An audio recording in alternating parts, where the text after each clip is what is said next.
வணக்கம், நல்லா இருக்கீங்களா?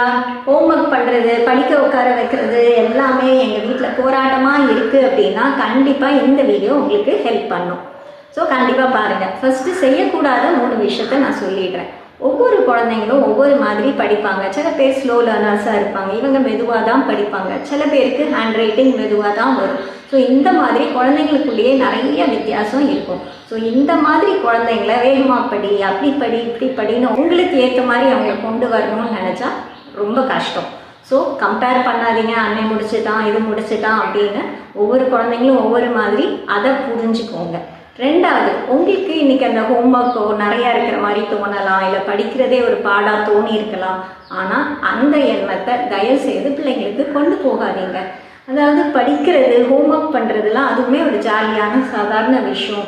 அதுக்கு அவ்வளோ ப்ரெஷர் போட்டு படிப்பு தான் எல்லாமே, படிப்பு தான் முக்கியம் அப்படின்னு அவங்கள ரொம்ப பயப்பட வச்சு, அது மாதிரி ஃபஸ்ட் ரேங்க்கு தான் பெஸ்ட்டு, இந்த மாதிரியான விஷயங்கள் எல்லாம் கொண்டு போய் அந்த குழந்தைங்களுக்கு கொடுக்கறது அவங்களுக்கு அதிக ப்ரெஷர் ஆகிடும். அது மட்டும் இல்லை, கொஞ்சம் கொஞ்சமாக நீங்கள் நிறைய ப்ரெஷர் போட்டீங்க அப்படின்னா படிப்புலேயே இன்ட்ரெஸ்ட் கம்மியாக போயிடும்.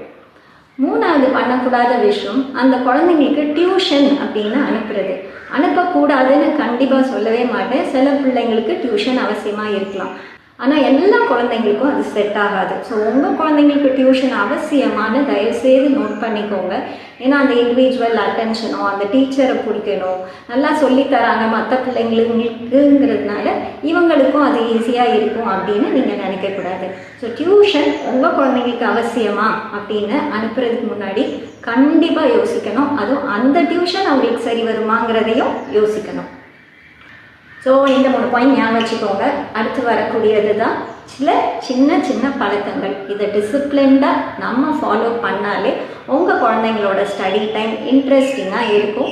கண்டிப்பாக அவங்களுக்கு அது எல்லா விதத்துலேயும் யூஸ்ஃபுல்லாகவும் இருக்கும். நல்லா ஸ்கோர் பண்ண ஆரம்பிப்பாங்க, ஆசையாக படிப்பாங்க. ஓகேவா? ஃபஸ்ட்டு பாயிண்ட் டைமிங் தான். எந்த டைம் அந்த குழந்தைங்க படிக்க உட்கார போகிறாங்க அப்படின்றத குழந்தைங்களோடையே சேர்ந்து டிஸ்கஸ் பண்ணுங்கள். ஒரு ஸ்கூல்லேருந்து நான் 5 o'clock வந்துடுறேன், 6 to 7 படிக்கலாம் அப்படிங்கிறதோ, இல்லை உங்களுடைய டைம் ஒரு 3 ஷெட்யூலாக 6 to 7, அப்புறம் ஒரு 15 minutes பிரேக், அப்புறம் நான் 7:15லேருந்து 8:15 படிக்கிறேன், அப்புறம் காலையில் ஒரு ½ hour படிக்கிறேன். இந்த மாதிரி நீங்கள் ஒரு பர்டிகுலர் டைம் இதையே எப்போதும் ஃபாலோ பண்ணணும். ஸ்டடி டைம்னா இதுதான் அப்படிங்கும்பொழுது அந்த குழந்தைங்களுக்கு இது படிக்கிற டைம், நம்ம போய் படிக்கணும் அப்படிங்கிறது தானாக ஃபிக்ஸ் ஆகிடும். ரெண்டாவது என்ன அப்படின்னா, சில குழந்தைங்களுக்கு அந்த அட்டென்ஷன் ஸ்பேன், அதாவது ஒரு இதை ஃபோக்கஸ் பண்ணி ஒரே இடத்துல உட்காந்து படிக்கிறது அப்படிங்கிறது நிறையா குழந்தைங்களுக்கு முடியாது. ஒரு 10 நிமிஷம் உட்காருவாங்க, அப்புறம் எந்திரிச்சு ஓடுவாங்க. ஸ்கூலில் கூட பார்த்தீங்கன்னா ஒரு பீரியட் அப்படிங்கிறது 40 minutes இல்லை 45 minutes தான் இருக்கும். ஏன் அப்படின்னா அவங்களால ஒரு 40 minutes தான் ஃபோக்கஸ் பண்ணி ஒரு விஷயத்தை படிக்க முடியும். ஒரு நார்மல் டைம்னு வச்சுக்கோங்களேன். அது குழந்தைங்க மாறுபடும். அப்போ அதுக்கேற்ற மாதிரி டைம் ஷெட்யூல் பண்ணணும். என் பிள்ளை ஒரு அரை மணி நேரம் உட்காந்து படிப்பான் அப்படின்னா 6 to 6:30 ஒரு ஷெட்யூல் போட்டுட்டு, அப்புறம் ஒரு 10-15 minutes பிரேக் எடுத்துகிட்டு அடுத்த ஷெட்யூல் போடணும். ஸோ இந்த மாதிரி உங்களோட டைம் ஷெட்யூல் போட்டு அதையே நீங்கள் கரெக்டாக ஃபாலோவும் பண்ணீங்க அப்படின்னா ஸ்டடீஸ் ப்ரெஷர்டாக தெரியாது. ஈட் த ஃப்ராக் அப்படின்னு சொல்லுவாங்க. அப்படின்னா கஷ்டமான விஷயங்களில் படிச்சிடுறது. ஏன்னா படிக்க உட்காரும் பொழுது ஃபோக்கஸ் ஜாஸ்தியாக இருக்கும், ஒரு வேகம் இருக்கும். ஸோ நல்லா படிக்கணுங்கிற எண்ணம்லாம் வரும், கொஞ்சம் ஃப்ரெஷ்ஷாகவும் இருப்பாங்கங்கும் பொழுது கஷ்டமான பாடங்களை முதலே அவங்க பண்ணிட்டாங்க அப்படின்னா அவங்களுக்கு அது ரொம்ப ஈஸி. ஸோ என் பையனுக்கு மேக்ஸ் ரொம்ப கஷ்டம், ஸோ அதோட ஹோம்ஒர்க்கும் நாங்கள் அதையும் படிச்சிடுறோம் அப்படிங்கிற மாதிரி டிஃபிகல்ட் மார்க்ஸை முடிச்சிட்டிங்க அப்படின்னா கொஞ்சம் ஈஸி. அடுத்து என்னன்னா, எப்படி கஷ்டமான பாடத்தை படிக்கணும் அப்படிங்கிறது முக்கியமோ, சில நேரம் அதில் ஒரு மாற்றமும் தேவைப்படும். என்ன அப்படின்னா, நாளைக்கு ஒரு சப்ஜெக்டில் டெஸ்ட் இருக்கலாம், இல்லை ஒரு முக்கியமான மேம் கொடுத்துருக்கலாம், அவங்கள ரொம்ப ஸ்ட்ரிக்டாக இருக்கலாம். ஸோ அவங்களோட எப்படியாவது முடிக்கணும் அப்படிங்கிறது. ஸோ அன்றைய ப்ரையாரிட்டி என்ன, இன்னைக்கு அவங்க படிக்க வேண்டியதில் எது முக்கியம் அப்படிங்கிறதையும் ஞாபகம் வச்சு அதை அவங்களுக்கு ஷெட்யூல் பண்ணி கொடுக்கணும். அடுத்து ரிவிஷனுக்குன்னு ஒரு ஷெட்யூல் போடணும், ஒரு ½ hour அட்லீஸ்ட். அதாவது பழைய பாடங்களை ஓரளவு வாசிக்கிறதும், ஒரு ஈஸியாக அதுக்குன்னு ஒரு நோட்ஸ் எடுத்து வச்சுக்கிறதும், அதை ஒரு தடவை நம்ம ஒரு கிளான்ஸில் அவங்க வாசித்து விட்டாங்க, இல்லை அதை பற்றி பார்த்துக்கிட்டாங்க அப்படின்னா மொத்தமாக குவார்டர்லி எக்ஸாம், ஹாஃபர்லி எக்ஸாம் அப்படின்னு வரும்பொழுது அவங்க நிறையா படிக்கிற மாதிரி இருக்காது, புதுசாக படிக்கிற மாதிரியும் இருக்காது. ஸோ ஓரளவு அதை பற்றி ஆல்ரெடி ரிவைஸ் பண்ணியிருக்கிறனால எக்ஸாம் டைம் அவங்களுக்கு அது ரொம்ப ஹெல்ப்ஃபுல்லாக இருக்கும். ஸோ உங்களுடைய ஷெட்யூலில் பழைய விஷயங்களை படிக்கிறதுக்கு ஒரு ½ ஒரு 15 மினிட்ஸோ அவங்க அதை அப்படி எல்லா சப்ஜெக்டையும் பழசு என்னெல்லாம் இருக்குது அப்படிங்கிறத அப்பப்போ ப்ரெஷ் பண்ணிட்டு வரணும். ஏன்னா கடைசியில் ஃபுல் போர்ஷன் எக்ஸாம் அப்படின்னு வைக்கும் பொழுது அவங்க ரொம்ப கஷ்டப்பட்டுருவாங்க. உள்ள பாடம்லாம் படித்து முடிச்சிருப்பாங்க, அது மறந்தே போயிருக்கும். ஸோ அப்பப்போ ரிவைஸ் பண்ணிக்கிறதும் ஒரு நல்ல டெக்னிக். அடுத்து ஸ்டடி டைமை இன்னும் இன்ட்ரெஸ்டிங்காக ஆக்கணும் அப்படின்னா bring in some games, question மாதிரி குவிஸ்ஸு, இல்லை எதையாவது ஒரு வித்தியாசமான கொஸ்டின் கேட்டுட்டு அவங்க எப்படி ஆன்சர் பண்ணுறாங்க, இல்லை ஒரு சின்ன ரிட்டன் டெஸ்ட் மாதிரி வச்சு நீங்களும் அதை எழுதுங்க, எப்படி அவங்க அதில் ஸ்கோர் பண்ணுறாங்க, என்ன மிஸ்டேக்ஸ் அப்படின்னு பார்த்து அவங்களே திருத்த வைக்கிறது, இந்த மாதிரி விஷயங்கள் எல்லாமே அந்த குழந்தைங்களுக்கு ரொம்ப பிடிக்கும்.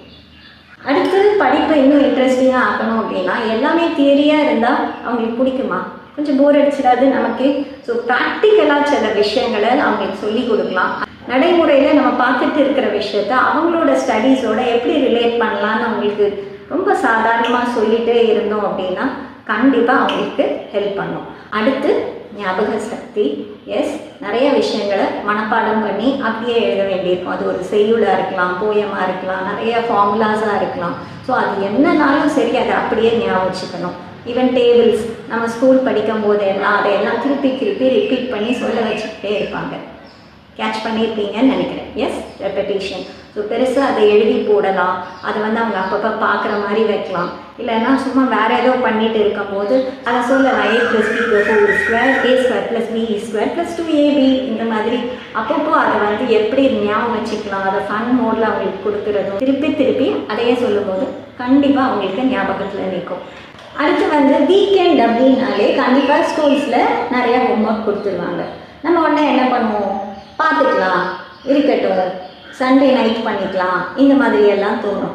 ஆனால் அதை விட பெஸ்ட்டு சாட்டர்டே சண்டே ஆஃப் அப்படின்னா ஃப்ரைடே ஈவினிங்கே உங்களோட ஸ்டடி டைமை கரெக்டாக ஃபாலோ பண்ணி எல்லாத்தையும் முடிச்சிட்டிங்க அப்படின்னா ரொம்ப ரிலாக்ஸ்டாக இருக்கலாம். ஸோ லீவு தானே அப்படின்னு ஹோம்ஒர்க்கை போஸ்ட்போன் பண்ணாமல் அந்த ஸ்டடி ஷெட்யூல் ஃபாலோ பண்ணிட்டீங்க அப்படின்னா நீங்களும் நிம்மதியாக இருப்பீங்க, அவங்களும் அந்த லீவை நல்லா என்ஜாய் பண்ணுவாங்க. ஸோ இதையெல்லாம் கரெக்டாக ஃபாலோ பண்ணிங்க டிசிப்ளின்டாக ஓரளவு அப்படின்னா அவங்களுக்கு ஸ்டடீஸ் மேலே அதிக இன்ட்ரெஸ்ட் வரும். ஓரளவு இந்த ஷெட்யூல் டைமிங் அப்படிங்கிறது தான் ரொம்ப முக்கியம். ஸோ இதை ரிப்பீட்டடாக பண்ணும்பொழுது தானாக இந்த டைம் ஆகிடுச்சா நம்ம படிக்க உட்காரணும் அப்படிங்கிறது ஒரு ஹேபிட்டாகவே ஆகிடும். அது மட்டும் இல்லை, சீக்கிரமே அவங்களுடைய இன்ட்ரெஸ்ட் என்ன, எதில் நல்லா ஸ்கோர் பண்ணுறாங்க, இதெல்லாம் அவங்க புரிஞ்சுக்குவாங்க. ஸோ இதுக்கு இடையில இந்த ஷெட்யூல் டைம் முடிஞ்ச அளவு நீங்கள் டிஸ்ட்ராக்ட் பண்ணாமல் அவங்கள இந்த ஃபோன்ஸ் எல்லாம் கொடுக்காம ஃபோன்ஸை நீங்களும் யூஸ் பண்ணாமல் இருக்கிறதும் ரொம்ப முக்கியம். எப்படி ஸ்டடி டைம் அப்படிங்கிறது ரொம்ப முக்கியமோ ஃபேமிலி டைம், ஃபன் டைம் அதெல்லாம் ரொம்ப முக்கியம். குடும்பத்தோடு சேர்ந்து டைம் ஸ்பெண்ட் பண்ணுறது, அவங்க நிறைய ஃபன் டைம் விளையாட விடுறது, ஃபிசிக்கலாக நான் ஃபோனில் சொல்லலை, பக்கத்து வீட்லையோ எங்கேயோ அவங்க நிறைய ஆக்டிவிட்டி பேஸ்டான விஷயங்கள் எல்லாம் செய்கிறது, அதெல்லாம் ரொம்ப முக்கியம். ஸோ ஸ்டடி டைம் பெஸ்ட்டாக அமைகிறதுக்கு கண்டிப்பாக ஃபன் டைமும் ஃபேமிலி டைமும் கூட ஹெல்ப் பண்ணும். ஸோ இந்த ஸ்டடி ஹேபிட்ஸை குழந்தைங்க ஸ்கூலில் சேர்ந்ததுலேருந்து ஒரு 5th to 6th வரையும் நீங்கள் அழகாக டிசிப்ளின்டாக ஃபாலோ பண்ணிட்டீங்க அப்படின்னா பெரிய கிளாஸ் போகும்போது அவங்களுடைய ஸ்டடி ஷெட்யூல் என்ன, ஸ்டடி ஹேபிட் என்ன, நான் எப்படி படித்தா எனக்கு மனசில் ஏறும், எழுதி படிக்கணுமா, என்ன பண்ணணும் அப்படிங்கிறது எல்லாமே அவங்களே புரிஞ்சுப்பாங்க. அவங்கள தொல்லை பண்ண மாட்டாங்க. ஸ்டடீஸ்லையும் எப்போதுமே இன்ட்ரெஸ்டடாக இருப்பாங்க. அவ்வளோதான். Thank you. Like, share and subscribe.